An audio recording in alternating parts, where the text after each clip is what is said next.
welcome back to my channel. I was definitely not planning to do a Monster Mash reading vlog just because I wasn't really in the mood for horror, but the prompts are pretty easy this year, which I'm really happy about, and I can stack them up. So I am actually going to do the Monster Mash. One of the first prompts that I want to complete is like reading a horror manga or listening to a horror audiobook. I have two options for the horror audiobook. I can listen to Nana, or that could be Nana. I'm just used to saying Nana because that's my niece's name. Or I could listen to Carmilla, because Carmilla is also really short, and I know there's a lot of retellings of that. So I'll decide what it is that I want to do. I could actually also just flip a coin because that is one of the prompts. So let's do that. Let's have it flip a coin for me to decide which audiobook I'm going to listen to. Okay, here is a very old coin. So it's also printed upside down. That's weird. Okay, so heads, it's Nana. Tails, it is Carmilla. So I'm just going to boop, and we'll see what that lands on. It is heads. So I will be reading Nana. I also just finished trivia night, which is my first time ever doing a trivia night. This was game night with Riley on her Patreon, which, by the way, I love being a Patreon of Riley. It's always so much fun. I usually don't play trivia because it gives me anxiety, but this time I was feeling great, so I decided to play, and to my shock, I actually won. I kept counting my score to make sure I was counting correctly. Now I won, which is so fun and such a great way to start the day. So I'm gonna get started on reading Nana. I think it's Nana. Most people probably don't pronounce it Nana. I'm just used to saying Nana because of my niece. I think it's Nana. So I'm going to listen to that. Fingers crossed it's on script, and that will be 2 prompts down.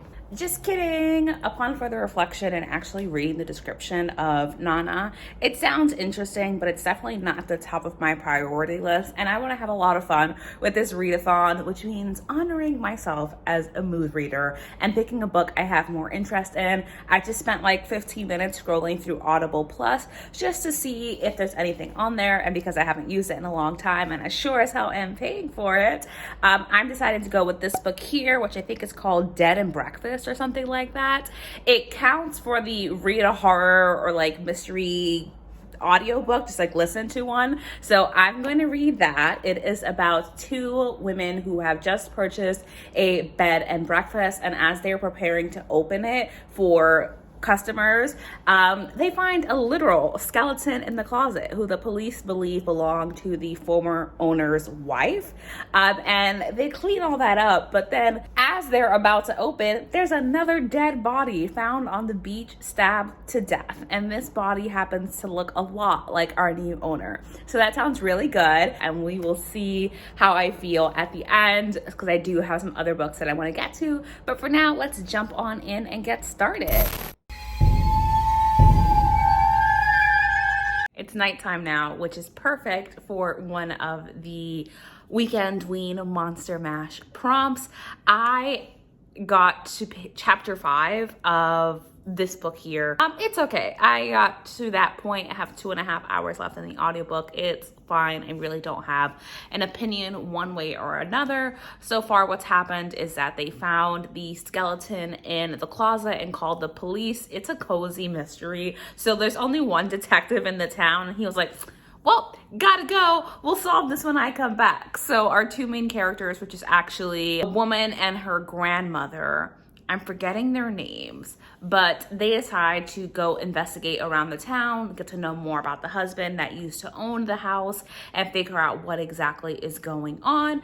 They've run into quite a few people, and we're getting a little bit of haunting activity in the house, so that they hear like disembodied laughter, and they are also seeing like marks on the mirror. Our main female character has also run into her ex-husband in the town. We don't know the backstory of what happened, but she's really terrified, to the point where she thinks that her ex-husband is stalking her and hiding in her closet or under her bed or breaking into the house. So whatever it was not good, because she could easily jump to that conclusion. So I'm curious to see what happens after that point. But for a little bit of a change of pace, I want something that's a little bit more horrifying. So I decided to pick up this book here. I believe it's called When You See Her. The book is it's about these three characters. They go to this kind of abandoned house in their town in Warsaw, Michigan. Reed and Casey go inside the house and Jesse stays back because he has a bad experience with that house, and he's like, I'm not going back in there. Like, I don't care what you guys think, I am not going back in there. I'm not going up there, take pictures, show me, because I don't want to see it. I'm not doing it. So he stays outside and he hears this loud bang, and Casey comes running out of the house and he's like, we have to go, we have to go, we have to go. Reed is nowhere to be found. So Jesse runs into the house and he sees his best friend Reed laid out on the floor in the foyer, dead. The conclusion is that he killed himself. Like, he jumped off of the highest stair railing and took his own life. 20 years later, we are back with Jesse and Casey. Jesse is now married and a teacher in Warsaw, their hometown, and Casey is a YouTuber who does like abandoned building type videos. Casey has discovered that the building his best friend took his life in is being demolished, and he confesses to Jesse like, hey, I was there. I was there when he died. And I couldn't explain this to the police, but he didn't jump. Reed was pushed, and he was pushed by this girl, and he freaked out. Obviously, he just saw his best friend died. It was this shadow of a girl, someone who obviously wasn't fully present, and he comes to Jesse and says, I never told you this, but this is what happened. They're tearing down this house and I need answers. This has haunted me every day for the past 20 years and I need to go. Please come with me because I can't do it alone. And that's where we end the prologue and chapter 1. We're on to chapter 2. I don't know what happens yet, but I know that the premise of the story is that they do go back to this house, and of course the book is called When You See Her, so I can only assume that some really, really creepy things are about to go down and that the home is haunted. So I'm excited to see why the home is haunted, who this girl is, what her intentions are, what really happened that day where Reed passed away, and where the story is ultimately going to go. That's about it. I'll see you when I have my next update. I'm on page 106, which is the start of chapter 10, and I am really enjoying this book. Also, you can see how fucking tired I am. I don't know why. I slept plenty. Anyway, so we're at the point, I can't spoil anything, so I can't describe it. Just know they went back to the house, some shit's going on, and now our main character, Jesse, is being haunted himself. He's in his home, and the way this haunting works is that it infiltrates your mind, and all he can think about is the girl in the house, and his own death, and it's causing him a lot of obsession. Now, Jesse is a recovering alcoholic, and he's also a writer, and he's determined to write a book because he wants to get him and his family outside of this town. The writing in this book is really, really good. Like, I'm enjoying it so much, but I'm also liking the pacing of this. It's a classic haunted house story, but I also like that there are possession elements of it, and like a true possession, like slowly infiltrates your mind and becomes the only thing that you think about. So it's really enjoyable so far. I can say I kind of think that there was something going on with Casey, just because when he came, Casey is Jesse's friend, by the way, just because when he came over to the house initially in the first chapter and he was telling Jesse like, you need to come to the house with me, I can't do it alone, they're about to tear it down, the dog started barking at him. And ever since they've had the dog, Jesse's dog has known Casey, but all of a sudden he's barking at Casey. And I'm just like, ooh, I watch a lot of ghost shows, and that's a red flag to me. So it's really enjoyable. I'm tired. I'm like losing my train of thought, but I'm really, really curious to see where this goes. I'm like forcing myself to stop because I've been reading for like a little over an hour straight, maybe 2 hours straight at this point. So definitely need a break, as you can see from my eyes. So I'm gonna pause for like 15 minutes or so. And I know that Riley is about to start reading sprints in about 10 minutes. So I'm gonna join in on them and then continue with this book. But wanted to provide you with like this 30% update of my initial thoughts, and I'm excited to see this girl and what the heck her part is in this story. Why is she haunting this house? Why is she haunting these people? I am on sprints with Riley. I am on page 160, which is chapter 22. I don't think this is a spoiler at all because it's a haunted house book. I was totally right about there being possession. And for me, that's so horrifying because it's one thing to have a haunted house because, you know, you can leave. But when you are the person being haunted, I'm just like, what the fuck? But I'm just like, damn, that's really, really creepy. And something about that, like it was with Come Closer, like terrifies me. Because if you're being haunted, like you're fucked. Like, what are you gonna do? You're literally fucked. It's getting to be a little bit too much for me though, besties. I am on sprint with the Riley, so I'm gonna stay on sprint. But instead of reading for the sprint, I am going to watch some cozy fall videos because that is my favorite genre of video to watch around this time of year. So if I continue to read tonight, then I will definitely update you if I have an update, but this is the 50% update and I'll try not to update you again until we hit 75%, unless something crazy, dramatic as hell happens, in which case I will definitely update you. Guess what? It's the next day. I've updated nothing for what I'm reading. That is the microwave. Again, it's not gonna be a theme for these next vlogs. It's just a microwave going off. Anyway, I haven't read any more since we last spoke. I literally have been working most of the day today and I went out for like a 3-hour walk because the weather is beautiful and it's important that I go out and get some sunshine. So the update is that the book that I'm currently reading, which is this one right here, When You See Her, If You See Her, something like that, is so scary. Like it's getting into my mind. I don't think this is scary for everyone, but if you're scared of like losing control of yourself and doing things that are out of character for you, it's terrifying. I'm excited to see where it goes, but I hope that I'm able to predict it because it's set up that it could fall into very, very predictable kind of tropes and like, I know where this could go. I'm thinking a la Shining. So I hope that it goes in a completely opposite direction to that. And at this point, we know that our monster, I'm going to call her the monster because even though the title is If You See Her, her is a spirit determined to kill people. So I'm going to count that for the monster prompt. We're getting more of her background, but what we don't understand is she is very, very clearly targeting these 3 people. One of them is already dead, and I just can't figure out what's going on and why them. Like, what happened? Why them? So I'm so curious. I'm like being careful of what I'm telling you, that I just filmed that entire thing with something in my teeth. I'm being careful of what I'm telling you because I can easily spoil this because a lot happens and also not a lot happens. It's one of those books where for me, the pacing is just right. Like it's slow, but there are things happening. So I'm trying to be mindful of that. I wanted to give you the update. I'm hoping to finish that tonight. It's 6 p.m. I have 2 books to finish. I have 2 hours in both books. So if I do this right, I should be done by 10 o'clock tonight.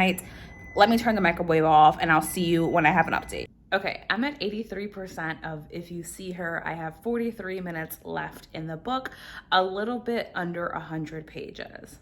So it's really creepy. Like I keep saying that, but it's so creepy and we still haven't gotten the answer to our question asked of why him. And what this book is doing really well is balancing of like, is this actually happening or is this going on in this man's head? Because he has dealt with some really, really serious grief. And I think part of this book's core is a conversation of grief and guilt and dealing with the after effects of a close friend taking their own life and feeling personally responsible for it and kind of the guilt that our character is feeling for not knowing and his role in all of that. Of course, combined with some supernatural elements. My dude is losing so much time, is having auditory and visual hallucinations, is having bouts of irrational anger, and is really, really struggling. Gotten to the point where it's having a massive effect on his everyday life, from his relationships to the school, to his students, to his job, to his hobbies, to his desires, to his mood, everything. It is absolutely wild. And there was this one scene where he's at the house again, and it's just so creepy because I'm doing mixed media. So I'm reading the book on my Kindle while also listening to it on audio. And the way it's just narrated, ew. So there's a lot going on, and I was right in my guess that this is a story about possession, but we have multiple layers of possession, right? Beginning with perhaps our main ghost. Now, I do not have any room to judge, and I want to make it clear that I'm trying not to judge here, but because we don't know this is paranormal or not, I am really kind of giving a side eye to his wife. Not because I think that she has any obligation to stay with her partner throughout this, nor because I believe she has everything she needs to make the right decisions, or that it's always easy to know how to make the right decision. I'm being very mindful of the fact that we are viewing this from our main character's point of view. And for him, this spirit is turning against his wife. And he feels a lot of feelings toward it.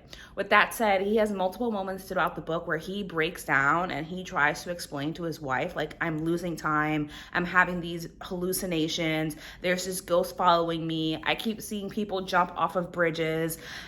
Like really concerning, like, mental health things that I feel like needed to be addressed or brought up, or some suggestion of like, we should go see a mental health professional, we should go talk to a therapist, we need a psychiatrist, let's look into see what's happening. And instead she dismisses him. She says, oh, you're an adult now and you should be able to cope with your feelings of grief, and I'm not putting up with this. Again, I don't feel like it's her responsibility to have to quote unquote put up with it, but to hear your partner, who you are apparently completely in love with and you think is your soulmate, or even just like a human being that you care about, to hear them confess to you that they are struggling with their mental health to the point where they are hallucinating and they are hearing things and it is affecting their mood, and they are losing massive amounts of times, hours and hours and hours and hours a day, and you've noticed a dramatic shift in their mood and they are very easily irritable. Why would your reaction be to dismiss them and to say, well, deal with it because you're an adult and I don't believe you? That is what's making me give the wife a side eye. And I'm holding out hope that, one, I understand it's complicated, right? Because it's not always easy to know what the right thing to do is, and we don't know her perspective at all. So I'm hopeful that we're seeing this from the main character's perspective entirely, and we actually don't know what other things the wife has been doing, because she has also said, like, I've been the one putting in all the effort into trying to keep our relationship going, and you're putting me away. So what's happening in these moments where he's losing severe amounts of time? I don't know where this is going. The ghost is creepy as fucking hell, and I am struggling to see the connection between why this ghost would have any connection with these three boys, especially because this ghost passed away more than 70 years before these boys would have ever gotten to this house. So I'm really enjoying it. It is super creepy. I have to constantly remind myself it's just a story. So I want to work to finish this, but I'm definitely going to take a break because we just need some time to mentally process what's going on. But this is definitely hands down one of the better horror books that I read. In the end of this video, when I give my review, I will let you know who I think this book is for and who I think this book is not for. All right, break time. Bye. Happy Halloween. Okay, for some reason, I'm super tired. I was gonna say, I don't know why. Just kidding, yes, I do know why. I'm always tired between the hours of 2 and 3 p.m. Anyway, I wanted to update you all because I have finished If You See Her, which was really good. I'm giving it 4.5 stars. I'll tell you more about my opinions on that in the outro, just because I literally just finished it and I need time to process. Please ignore my bangs, they're not curling. It's a thing. The second thing I want to tell you is that I made more progress with this book here because I'm super tired. I don't remember the name of it, but I will tell you it is still pretty okay so far. I really like our two characters. We have, I think it's Liv, something like that. And then we have Melanie. Liv is the grandmother and Melanie is the granddaughter. They have just purchased this bed and breakfast, or rather this old house that they're turning into a bed and breakfast. And we've had 2 murders so far. There's not a lot for me to update you on, aside from the fact that there's a lot of small town gossip going around. And in true, I think, cozy mystery style, some very exaggerated crimes in terms of how people are involved in them, not in terms of the crime themselves, because obviously those crimes actually do happen in real life, and lots of convenient circumstances. Like, there's 2 murder investigations, but one is being prioritized over the other, and the only detective in the entire town is out of town. And apparently half the town is in love with the grandma and the granddaughter, which I think is really fun. Liv, who I believe is the grandma, I think her name is Liv, but if I'm wrong, I'll correct myself on the screen. She is getting hit on by like this bartender who's described as looking like Santa Claus. It's just a pretty fun time, and I think a good break between this book and then the one I just finished, because the one I just finished was more intense psychologically. So with that said, I am going to finish the book I'm reading right now. It should take me like 45 minutes. I'm on sprints with Mel and Liv, so I will finish that up and then I'm going to eat my lunch and update you all when I'm done, which will be soon. All right, I finished Dead and Breakfast. I'm giving it like 3.25 stars. I had a good time with it. I thought the book was overall fine. I really loved getting to know our characters, Liza and Melanie. I thought that their dynamic was really fun and interesting, and I like the cozy setting of just like a small West Coast town. They are in Oregon. It was a cute story for like the cozy aspects of it. I think it follows some classic cozy murder mystery things, that there's a lot of convenience, and my main issue is, one, I'm not sure that cozy mystery is for me, but two, that there were some issues with pacing and that we don't really know what's going on. We're following Liza and we're following Melanie as they try to figure it out, but literally in the last 6 minutes of the book, everything goes down, and then I'm just like, in the last 6 minutes. And also our villain, I felt like their reasoning for doing what they were doing was very, very thin, and how Liza and Melanie were able to find out, I was like, that was your clue? That's how you figured out who did this? I didn't get the sense of motivation at all. So I was just like, what? I have an idea of who would have been a better villain, but I still had a good time. I think this was a really nice way to end Monster Mash and to end Halloween. It's 9 p.m., so there's a couple more hours of Halloween left, but I thought that was really enjoyable. I want to circle back to the book that I started this vlog with, which is If You See Her, which you already know I give you so many updates on. I thought that was so freaking creepy. Now, the reason I thought that that book was creepy was because of the psychological element and the main character's kind of view of losing a sense of self and losing control of his mind, his thoughts, his reactions, his actions, and just having absolutely no control over that. I thought that there was a lot of grief tied into it and a lot of guilt, which I really enjoyed. I loved how much we were inside of this character's head and just how absolutely creepy it was to experience the things that he was experiencing and how terrifying that was. The ending was not perfect for me in that it ended in the way that, if you read the book, we all knew it was going to end. There wasn't a satisfying end in my mind, in that without telling you what it's about, it just ended in a way I was like, it feels like we're back where we started. So that's why I'm giving it 4.5 stars instead of 5 stars. I may eventually lower that to a 4, but right now it's 4.5 stars. I think that it was a great time overall. This book would be for you if you like being inside characters' minds, if you really enjoy character studies, if the idea of losing control of your thoughts and your sense of self and struggling with your well-being is something that you find terrifying, which I personally do due to my own struggles.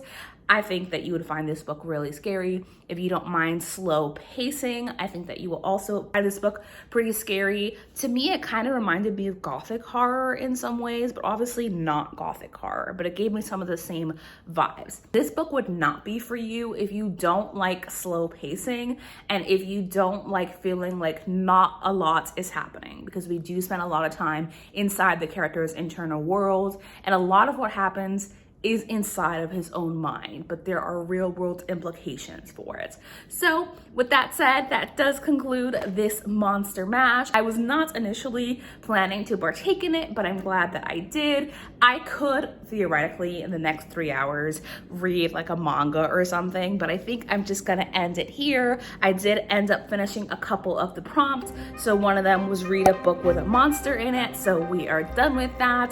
The other was to listen into like a horror audiobook, so I've done that. Read a book in the dark. I read If You See Her Only at Night, so done that.